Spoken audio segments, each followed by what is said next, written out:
Bonjour tout le monde, Alexandre du groupe Facebook Québec Conversion Canada, j'espère que vous allez bien. On se voit encore aujourd'hui pour un autre test, cette fois-ci sur une Enerwatt 100 ampères, c'est une WBL 31, donc un groupe 31, une batterie non Bluetooth, non autochauffante. Les deux tests qu'on va lui faire subir aujourd'hui vont être un petit peu différents des autres. On va faire un test de recharge à froid et on va démanteler complètement la batterie, voir qu'est-ce qu'il y a à l'intérieur, quel genre de cellule, quel genre de BMS, la manière que c'est monté, voir si cette batterie-là nous en donne pour notre argent. On s'en va pour la suite. Donc, nous y voilà. Le reste de la vidéo va se faire comme suit. On va faire ça off caméra. On va avoir la batterie qui sort du congélateur. On va prendre la température immédiatement parce que les lasers ont tendance à refléter la température du case. Tu sais, là, on est à -9 sur les borniers métalliques. -3, -5. La température du frigo était à -8, là, donc on peut figurer qu'elle est bien congelée. Ça fait 3 jours qu'elle est là. À sa droite, on a un chargeur 10 ampères 110 volts spécialement fait pour les lithium. Le multimètre, on va d'ailleurs en prendre immédiatement le voltage. La pile a été déchargée, évidemment. On se met en DC.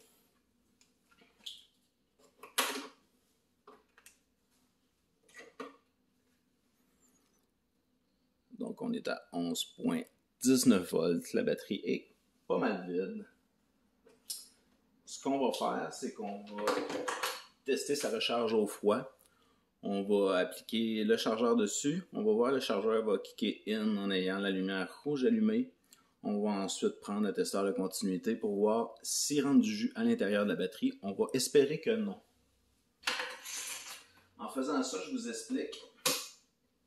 Une batterie lithium ne devrait pas recharger au froid. Et voilà. Ok, ça a déjà commencé à charger. Donc on va y aller ici. En continuité DC.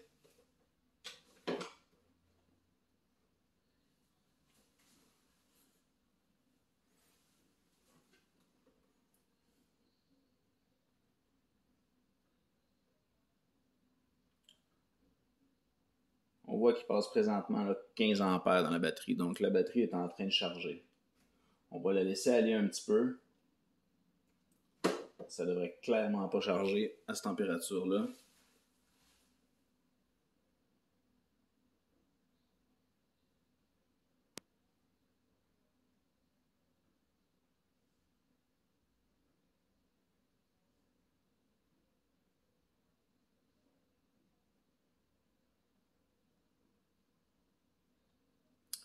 Ça baisse donc pas. Normalement, le PMS aurait dû couper l'entrée d'énergie. Qu'est-ce qui arrive présentement pour vous faire un dessin mental assez simple? C'est qu'on a des barres, on a les anodes, et puis on a des ions. Les ions, eux, ils veulent aller recharger la batterie. En temps normal, à une température normale, les ions vont rentrer dans l'anode. Là, qu'est-ce qui se passe présentement dans cette batterie-là en temps réel? C'est que les ions, ils se frappent dans l'anode comme ça. Il y en a une certaine partie qui rentre à l'intérieur, mais la majorité se frappe dans l'anode et font du plaquage autour de l'anode. Ce qui fait que quand l'anode va être tout plaquée, ben, ta batterie ne rechargera plus. Puis ça, ça se fait à une vitesse assez exponentielle quand une batterie est froide. C'est la raison principale pour laquelle il ne faut pas recharger une lithium à froid. C'est très, très vulgarisé ce que je viens de vous dire là, mais je pense que l'image mentale est assez simple à se faire. Le plaquage, c'est pas bon, ça tue le lithium. On est d'ailleurs en train d'y faire très, très mal. Et puis, ça recharge encore. On va arrêter ça là. C'est un fail pour la recharge à froid, c'est officiel. Ça aurait déjà dû arrêter, ça fait longtemps.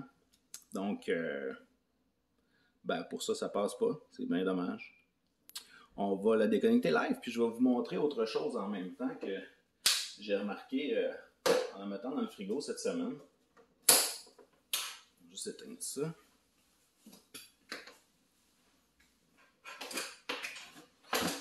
Une chose qui fait encore un peu plus peur.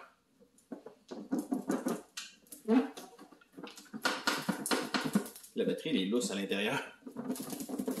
Ça devrait pas arriver non plus. Là. Ça, c'est une chose qu'on veut pas. J'ai hâte de voir qu'est-ce qu'on va trouver à l'intérieur de ça. Dans le fond, on va faire ça sécuritairement. L'outil de prédilection, ça va être la scie à bois. Ça coupe relativement bien le plastique. Je vais couper autour du seam.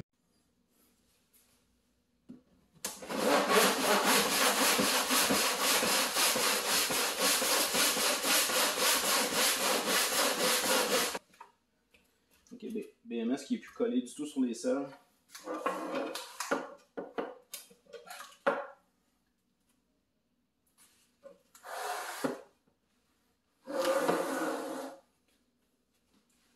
BMS de marque inconnue pour le moment.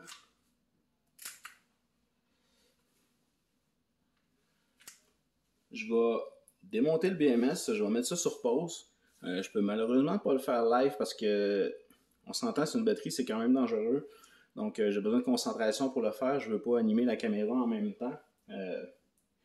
Soyez certains que je vais tout vous montrer ça un coup d'effet. On va prendre ça en photo aussi. Puis on va regarder l'état des cellules. Là, on voit qu'ils sont congelés. C'est vraiment la cellule qu'on a essayé tout à l'heure qui sortait du frigo. Là, on est encore à moins 12 là, sur les selles quand on a essayé de charger.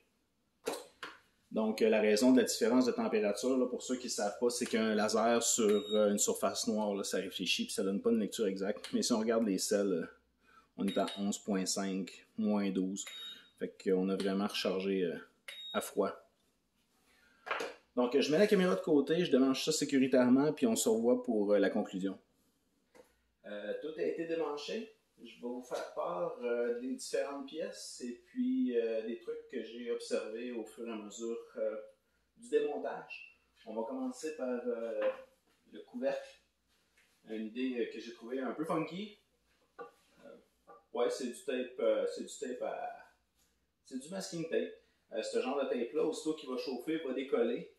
Si son but à lui était de maintenir le log en place, le terminal, ben c'est un fail. Ce que j'aurais aimé voir, moi, ça aurait été le fameux silicone électrique blanc qui nous aurait assuré d'avoir une bonne connexion au terminal. Au niveau des câbles, 2x8 gauge pour le négatif et 1x6 gauge pour le positif. C'est quand même passable pour la batterie. Ensuite de ça, au niveau du harness du BMS, il n'y a rien à dire. C'est le standard.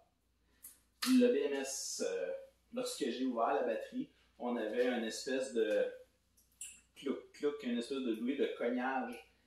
C'était le BMS qui était déconné. Oui, effectivement, il a vraiment déconné.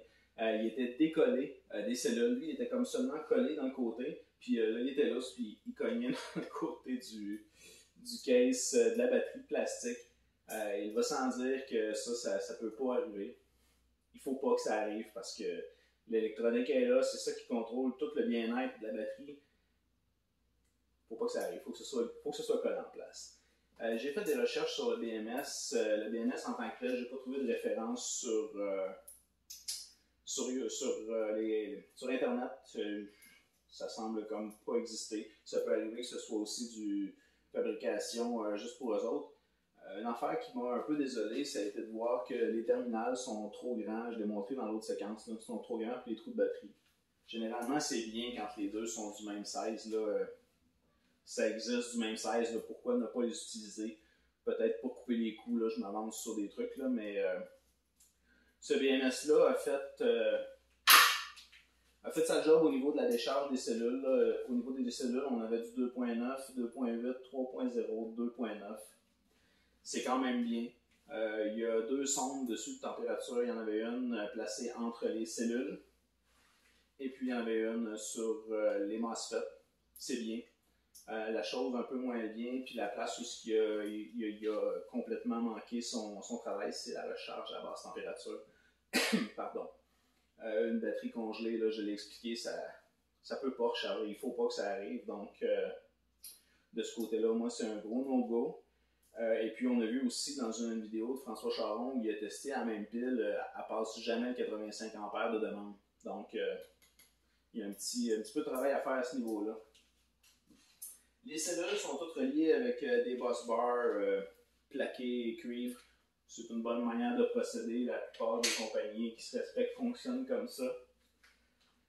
Les cellules sont maintenues dans des cases. Là. Ça, c'est les dessus. Et ça, c'est les dessous. Ça clipse ensemble. Ça maintient tout l'assemblage ensemble. Puis les bus bars passent ici, ainsi que le filage. C'est une bonne manière, à condition d'avoir du fond haute densité partout. Dessus, dessous. Il ne faut pas que ça bouge dans le case. Ça se fait brasser. On met ça dans une vanne. On trimballe ça dans un bateau. On met ça dans... Ça ne peut pas brasser. Il faut que ce soit solide là. Donc à ce niveau-là, c'est ça qui est ça. Les cellules. Point qui me bug un peu, j'ai essayé de faire les tests à l'écran, on ne le voit pas tellement. Ici, c'est, dans le fond, les diagrammes, c'est les nomenclatures des piles. Ici, c'est écrit noir sur blanc que c'est une cellule de 100 ampères-heure. On nous vend cette batterie-là comme étant une 110 ampères-heure. 100 ampères-heure, 110 ampères-heure. Même si on en met 12, ça ne sera pas 110 ampères-heure, ça va être quand même 100 ampères-heure. Donc, ça ne fonctionne pas. On ne peut pas nous la vendre pour une 110 alors que les selles, c'est des 100. Ensuite de ça, la batterie au complet, ce qui n'aurait pas dû arriver, j'ai été capable de défaire avec un tournevis. Généralement, on aurait dû avoir besoin d'une clé 10 pour la défaire. Et quand je dis clé 10, là, partout, là, j'aurais dû avoir de la misère à défaire les bolts, ça aurait dû être bien serré là. Je les ai toutes défaites au tournevis. Ça fait peur. Encore là, on utilise des bons bus bars, mais les têtes de vis ne sont pas collées en nulle part.